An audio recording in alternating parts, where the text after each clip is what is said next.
எல்லார் வீட்லேயும் இதே பிரச்சனை தான்.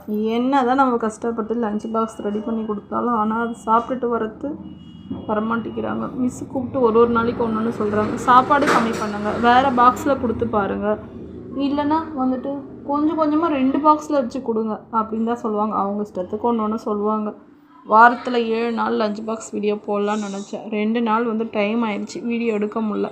4 நாள் வீடியோ தான் இந்த வாரத்துக்கு போட்டிருக்கேன். உங்கள் வீட்டில் எப்படிலாம் செஞ்சு கொடுத்தா சாப்பிடுவாங்க? எங்கள் வீட்டில் டிஃபன்னா காலியாகும். எனக்கு வந்துட்டு இப்போ ஆனுவல் ஃபங்க்ஷனுக்கு போயிருந்தேன். அங்கே ஒரு பேரண்ட் சொன்னாங்க, காயே சாப்பிட மாட்டுறாங்க. நான் சொன்னேன், காய் சாப்பிட்லன்னா நீ ஏன் குழம்பு தனியாக வச்சு தரீங்க? எல்லா காயுமே பொரியலாக பண்ணிவிட்டு அதை துருவிட்டு அதில் கலரி கொடுன்னாங்க. அதை தான் ட்ரை பண்ணேன். ஆனால் கொஞ்சம் ஒர்க் அவுட் ஆகுது ட்ரை பண்ணதில். இதுக்கப்புறம் அதே பண்ணலான்ட்டு இருக்கேன். நான் என்ன செஞ்சு கொடுத்தாலும் அந்த வெளியில் வாங்கி கொடுத்தா மட்டும் நல்லா டேஸ்ட்டாக ருசித்து சாப்பிட்றாங்க.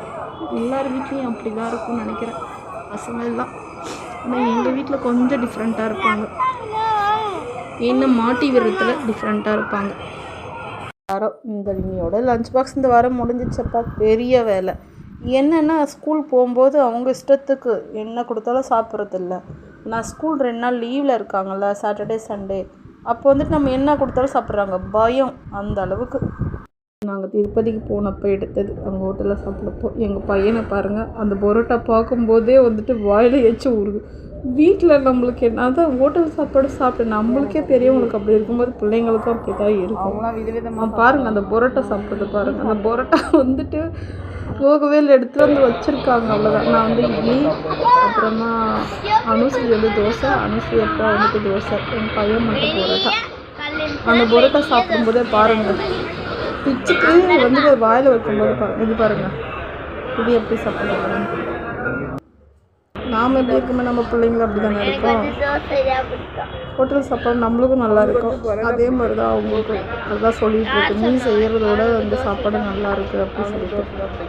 திருப்பதிக்கு போயிட்டு வரும்போது கீழே திருப்பதியில் சாப்பிட்டு நம்மளும் ஹோட்டலுக்கு போனால் ஜாலியாக சாப்பிட்றோம். அதே மாதிரி தான் நம்ம பிள்ளைங்களே இருக்கும், ஹோட்டல் சாப்பாடு விரும்பி சாப்பிட்றதுக்கு. எல்லாருக்குமே ஹோட்டல் சாப்பாடு பிடிக்கும் தான், ஆனால் டெய்லி சாப்பிட முடியாது. இன்றைக்கி சாட்டர்டே லஞ்ச் பாக்ஸ் பார்த்துடலாம். இது ஏற்கனவே எடுத்த வீடியோ தான். இன்றைக்கி சாட்டர்டே எதுவும் சேர்த்து ஜாயின் பண்ணி போட்டிருக்கேன். கோஸ் பொரியல், இது இல்லை கோஸ் இல்லை, புடலங்காய் கூட்டு, தயிர், அதுக்கப்புறம் முட்டை.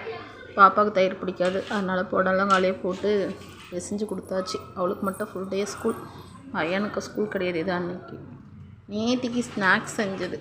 சரி, ஃபுல் வீடியோ எடுத்து போடலான்னு நினச்சா ஃபோனில் சார்ஜர் இல்லை, அதனால சரி இதில் ஜாயின் பண்ணி விடலான்ட்டு போட்டேன். எடுத்தது வரைக்கும் போட்டேன். அதனால ஹோட்டல் சாப்பாடு பெரியவங்களுக்கு பிடிக்கிற மாதிரி தான் பிள்ளைங்களுக்கும் இருக்கும்.